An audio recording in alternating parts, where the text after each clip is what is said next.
Oi, gente, meu nome é Tchely Rodrigues. Essa é a nossa segunda aula do nosso curso de preparação para o Enem. Como eu já disse, serão 6 aulas sobre história do Brasil. A aula passada foi sobre a colonização brasileira, né? Colonização da América Portuguesa. Então, essa aula a gente vai tratar sobre o processo de independência, né? Em que deixamos de ser colônia, somos elevados a Reino Unido de Portugal e depois, com a independência, viramos um império. Então, para entrar nesse assunto, a gente precisa lembrar que paramos na aula passada com o século do ouro, né? Então, quando os bandeirantes eles acham o ouro ali no Brasil Central, em que há uma mudança de eixo econômico na colônia, em que não é mais o Nordeste o ponto principal econômico da América Portuguesa e se torna a América Central com ouro, há também uma mudança de estrutura da colônia. Então, quando há a notícia de que acharam ouro na colônia, há uma corrida em busca de cada um quer o seu lugar ali, né? Na região das Minas, acontece uma grande migração, uma sangria no território português, né? Em que chega muitas pessoas aqui, acontece um inchaço, essa região é completamente povoada e também tem a oportunidade de integrar regiões, né? Essa integração acontece principalmente com o sul, né, com a pecuária, para fornecer alimento para essa região central, para as pessoas que foram lá em busca de ouro também. E também abrem caminho do Brasil Central, ali da região das Minas, para o Rio de Janeiro. E com toda essa movimentação, com todo esse processo, a coroa portuguesa entende que precisa manter um controle maior, né, dessa atividade econômica e também da colônia. Então, eles transferem a capital do Brasil de Salvador para o Rio de Janeiro em 1763, né? Então, e esse processo econômico vai até mais ou menos o boom, né? Vai até mais ou menos a segunda metade do século XVIII. Com esse declínio, as estruturas da colônia começam a ser abaladas, a relação entre metrópole e colônia também acontece um desgaste, mas em paralelo a isso, o Marquês de Pombal, né, ele começa a arrochar mais as taxas aqui no Brasil, a ter um controle maior dessas atividades econômicas, e isso provoca uma grande insatisfação, né? Então, ele faz isso porque Portugal é extremamente dependente economicamente da Inglaterra, né? Tem o Tratado de Methuen, assinado em 1703, extremamente desvantajoso, né, para a coroa europeia. E para tentar equilibrar essa balança comercial, eles começam a tirar da colônia para tentar sustentar essa economia portuguesa. Então, com esse arroxo, com esse maior controle, né, e também com os ideais iluministas, né, da Revolução Francesa, começam a surgir as primeiras revoltas, como eu já falei, da Inconfidência Mineira. E depois também tem a Conjuração Baiana, né, esses movimentos emancipatórios, completamente influenciados pela independência das 13 colônias lá na América do Norte. E essa relação também a gente pode ver com a revolta dos emboabas, né, que são os bandeirantes brigando com os estrangeiros. Uma frase que é muito boa dessa relação entre a colônia, Portugal e a Inglaterra é que o ouro, essa corrida do ouro deixou buracos no Brasil, igrejas em Portugal e fábricas na Inglaterra, por causa também desse tratado de Methuen, né, desvantajoso para Portugal, mas extremamente vantajoso para a Inglaterra. A gente pode dizer que isso também influenciou na Revolução Industrial, né, que a Inglaterra foi a pioneira nessa revolução, também financiada pelo ouro do Brasil.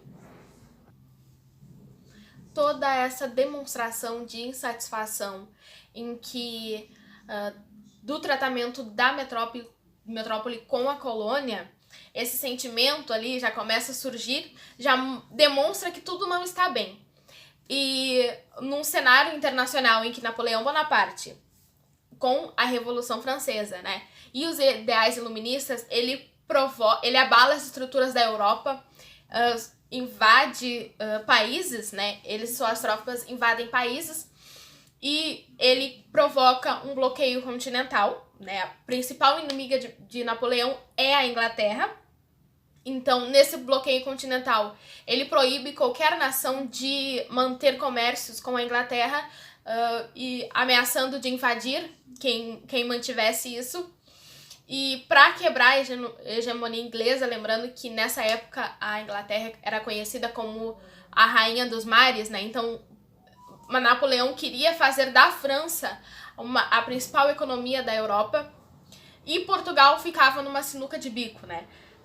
Portugal tinha comércios com a França, mas também era historicamente aliado economicamente com a Inglaterra.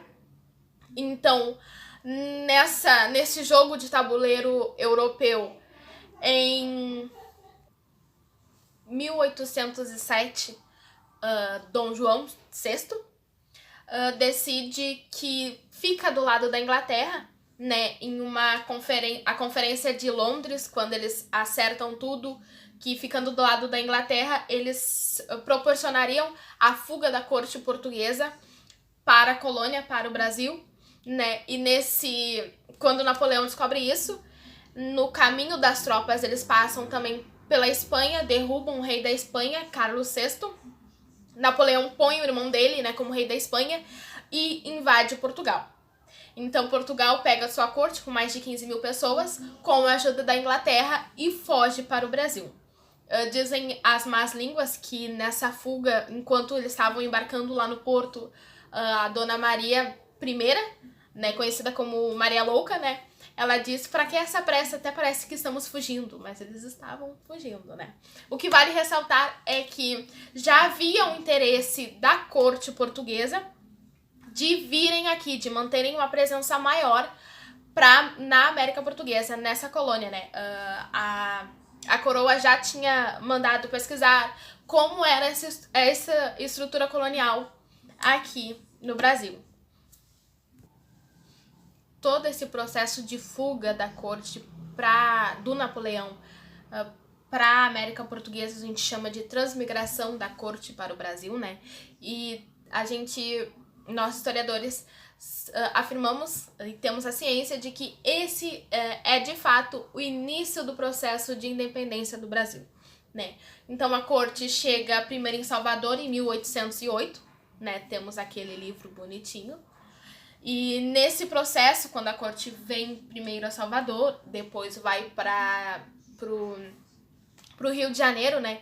A essa interiorização da metrópole, há um completo impacto, né? O impacto dessa visita, né? Então, quando essas mais de 15 mil pessoas da corte portuguesa desembarcam aqui no Brasil, o choque cultural, o choque da metrópole com a colônia é muito grande. Lembrando que era proibido as manufaturas, as pessoas ainda comiam com as mãos, não havia teatros, não havia imprensa, não havia qualquer atividade cultural para essa corte se entreter, né? Então começa todo esse processo de modernização da colônia. São fundadas as primeiras universidades, a imprensa régia para distribuir, né, para informar os feitos da coroa aqui no Brasil. Então, também tem o Teatro Municipal, né, a Biblioteca Nacional e também o Banco do Brasil, né? Então, esse Banco do Brasil que depois o Dom João vai roubar, mas enfim, isso é cena dos próximos capítulos, mas enfim. Então, toda essa modernização já provoca impacto, né, nessa estrutura da colônia. Em 1810, tem a abertura dos portos, né? Não, 1810 não. 1810 é outro tratado. O primeiro ato de Dom João VI, quando ele chega aqui, é abrir os portos às nações amigas, principalmente à Inglaterra, né? Porque ela não fez nada de graça, ela não ajudou Portugal de graça. Então, essa abertura dos portos tem uma quebra do exclusivo metropolitano, em que a colônia só podia negociar com a metrópole.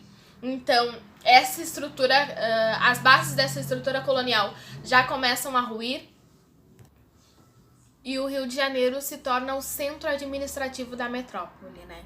Em 809 tem a abertura dos portos às nações amigas, e em 810 tem o Pacto de Amizade, né? Em que Portugal distribui as taxas para os produtos importados de outros países, e nessa taxação os produtos portugueses ficam com 16% e os produtos ingleses com 5%, né? Para chegarem aqui, se a taxa é menor, o preço também vai ser revendido por um preço menor, e nessa taxação dificulta muito a produção de fábricas aqui no Brasil. O que antes era proibida a manufatura, agora não era mais, mas também não desenvolve essas atividades aqui no Brasil por conta desses produtos ingleses mais baratos. Além de serem mais baratos, eram também melhores, né?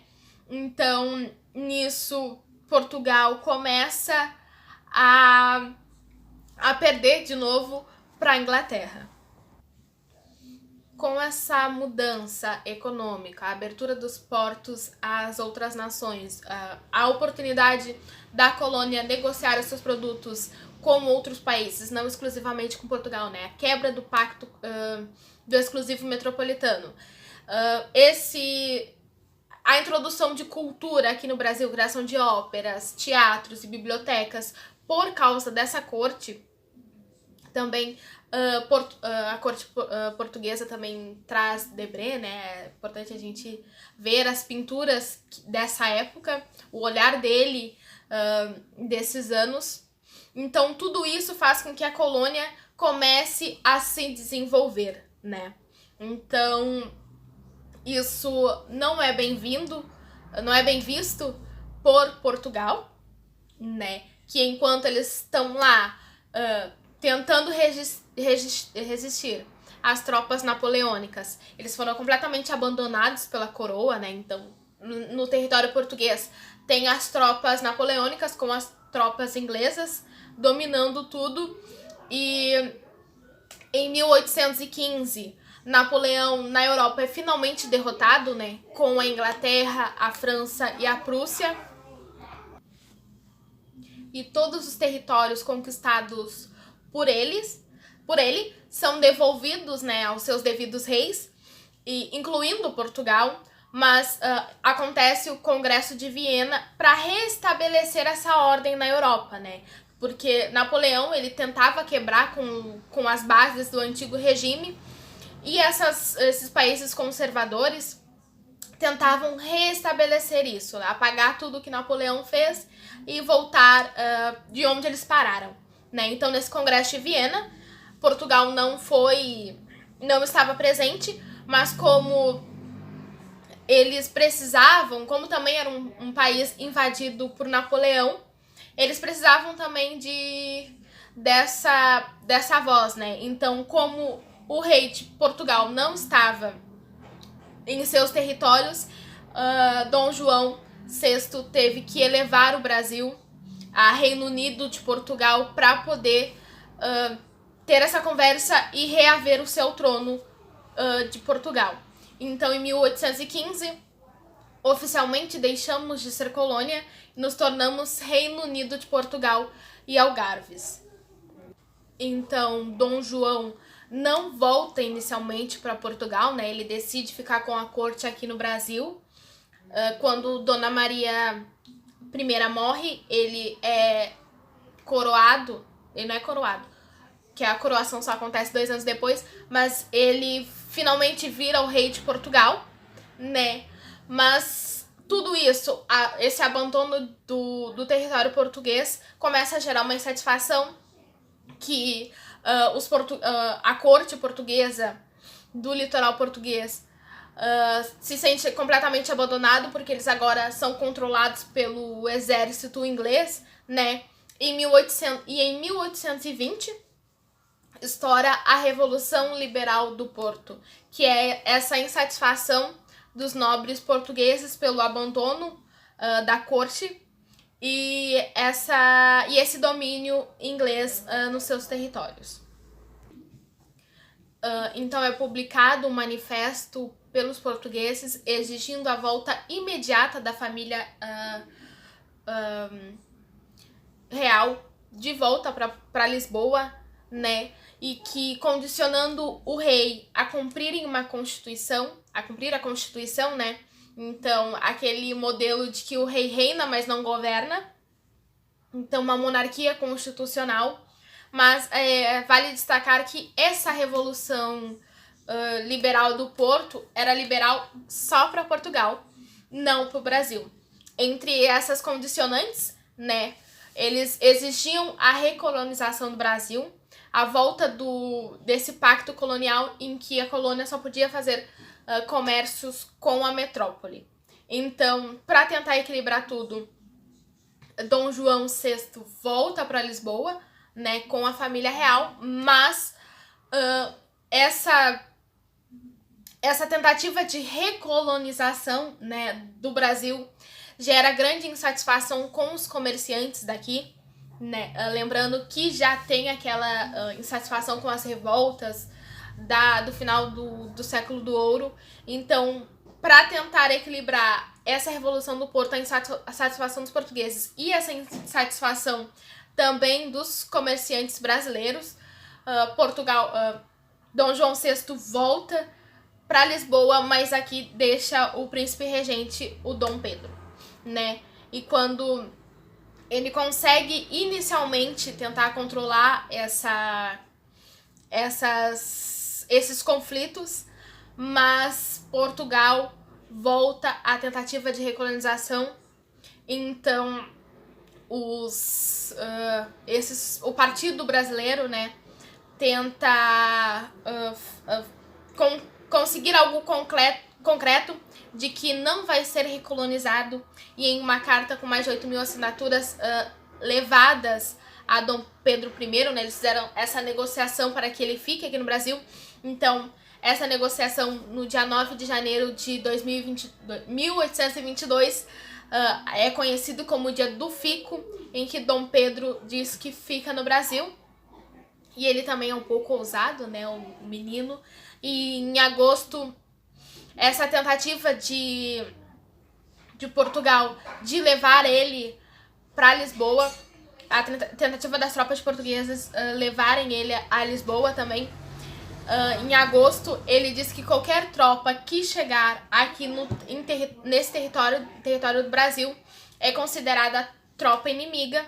Então, em Portugal, eles não veem isso de uma boa forma e exigem a volta imediata do príncipe regente para Lisboa.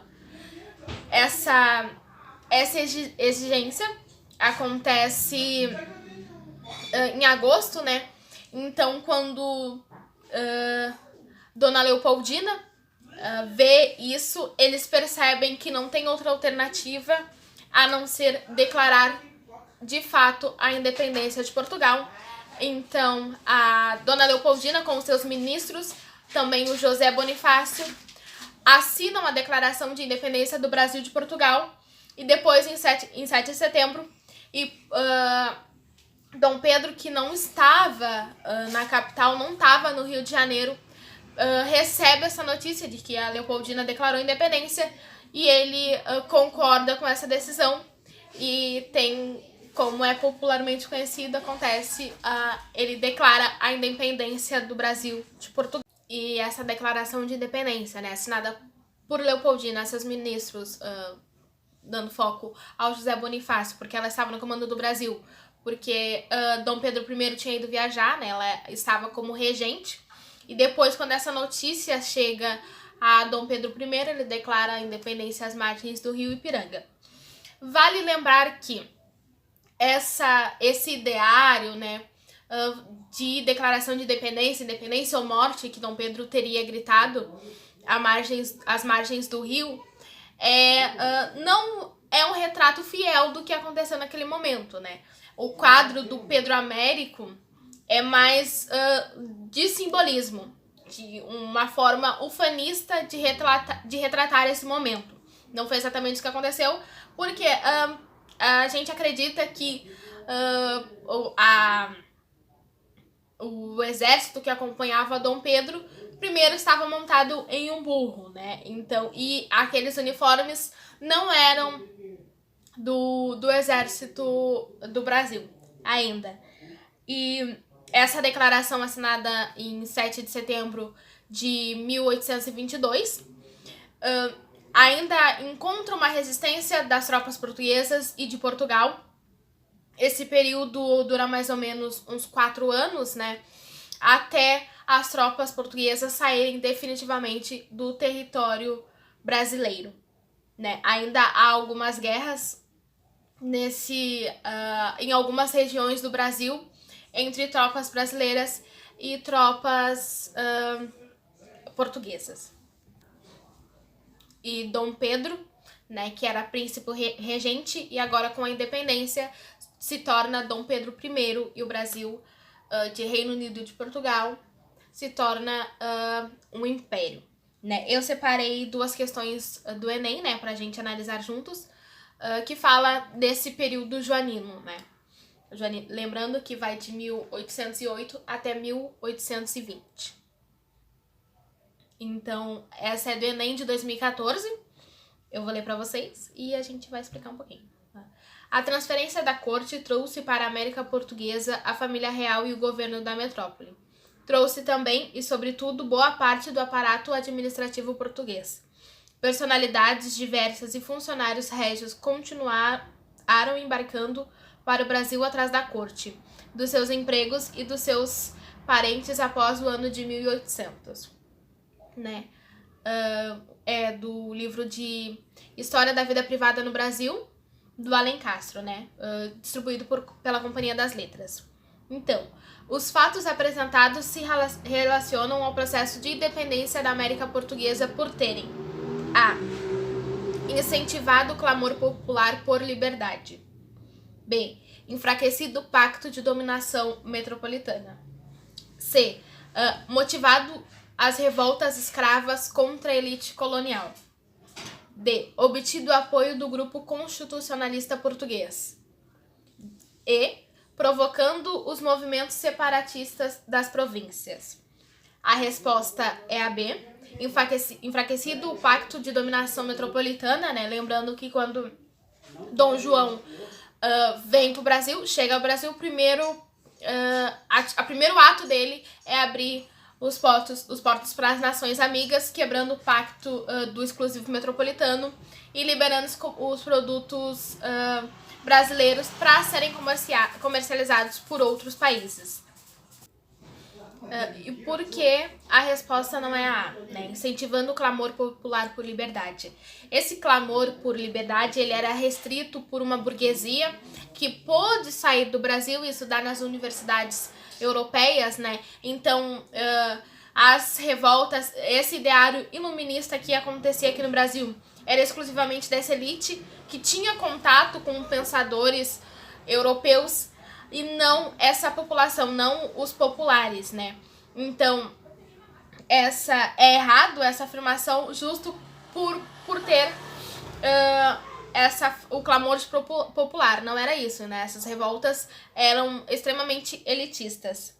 Então, lembrando que a resposta é a B, enfraquecido o pacto de dominação metropolitana.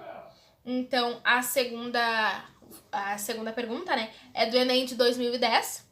Eu escolhi porque eu amo esse livro, é incrível, e principalmente o título dele é maravilhoso. Então, vamos lá. Enem de 2010. Em 2008, foram comemorados os 200 anos da mudança da família real portuguesa para o Brasil, onde foi instalada a sede do reino. Uma sequência de eventos importantes ocorreu no período de 1808 a 1821. durante os 13 anos em que Dom João VI e a família real portuguesa permaneceram no Brasil. Entre esses eventos, destacam-se os seguintes: Bahia, 1808, parada do navio que trazia a família real portuguesa para o Brasil, né? Sob a proteção da Marinha Britânica, fugindo de um possível ataque de Napoleão. Rio de Janeiro, 1808, desembarque da família real portuguesa na cidade onde residira durante sua permanência no Brasil. Vale destacar que quando a família real portuguesa chega no Rio de Janeiro, eles não tinham casa, né? Então, esses senhores de engenho abandonaram as suas casas para poder acomodar toda essa corte, essas mais de 15 mil pessoas, deram fazendas e tudo, né, para eles poderem se instalar. Então, continuando, Rio de Janeiro, em 1816, Dom João VI torna-se rei do Brasil e de Portugal devido à morte de sua mãe, Dona Maria I. Pernambuco, 1817, as tropas de Dom João VI sufocam a Revolução Republicana ou Revolução Pernambucana, né? Agora o nome desse livro, que é incrível. Como uma rainha louca, um príncipe medroso e uma corte corrupta enganaram Napoleão e mudaram a história de Portugal e do Brasil. São Paulo é distribuído pela editora Planeta, né? Então, lembrando que Napoleão, em seus escritos, disse que o rei de Portugal foi o único a conseguir enganá-lo. Né? Tamanho a façanha do menino. Então, uma das consequências desses eventos foi a decadência do Império Britânico em razão do contrabando de produtos ingleses através dos portos brasileiros. Resposta errada. Lembrando que não é decadência porque os produtos ingleses superaram os produtos portugueses que eram produzidos aqui, né? Por causa de uma taxa menor, 15%, do pacto que Dom João assinou aqui, né? Em 1810. E a enxurrada de produtos ingleses que eram distribuídos aqui por causa desse pacto. Então, esses produtos também eram melhor do que os produtos da colônia. Então, não existia esse contrabando. E B, o fim do comércio de escravos no Brasil, porque a Inglaterra decretara em 1806 a proibição do tráfico de escravos em seu domínio. Não tem o fim do comércio de escravos no Brasil, né? Porque isso só vai acontecer... O comércio acaba, né? Mas ainda há contrabando desse comércio, então não é decretado o fim e definitivamente a escravidão só vai acabar em 1888, né? Então, a conquista da região do Rio da Prata em represália à aliança entre a Espanha e a França de Napoleão. Resposta correta. Né? Com a ajuda dos ingleses, o exército português consegue conquistar o Rio da Prata, que fazia parte da América espanhola por causa do Tratado de Tordesilhas, né? Assinado lá em 1494. Então, a abertura de estradas que permitiu o rompimento do isolamento que vigorava entre as províncias do país, o que dificultava a comunicação antes de 1808. Essa abertura de estradas aconteceu também por causa da mudança de eixo econômico, né, das atividades econômicas do período colonial brasileiro. Não, claro que quando a coroa portuguesa chegou aqui, houve também esse desenvolvimento, né? Mas não aconteceu única e exclusivamente por isso. O fator motriz dessa abertura de estradas é a integração das regiões por causa das atividades econômicas. E o grande desenvolvimento econômico de Portugal após a vinda de Dom João VI para o Brasil, uma vez que cessaram as despesas de manutenção do rei e de sua família real. Completamente errada, né? Porque Portugal, com a invasão das tropas napoleônicas, ficaram completamente abandonadas, né, pela família real, pela corte portuguesa, e depois com o domínio do exército britânico, então não teve nenhum desenvolvimento econômico. Tanto é que perderam também a exclusividade do comércio do Brasil. Então, Resposta certa, resposta B. Resposta C. Tá bonita, né? Então, é isso, gente. Já conversamos sobre isso. Então, a próxima aula vai ser sobre o início desse império, né? Com Dom Pedro I. E vai ser amanhã. E aí,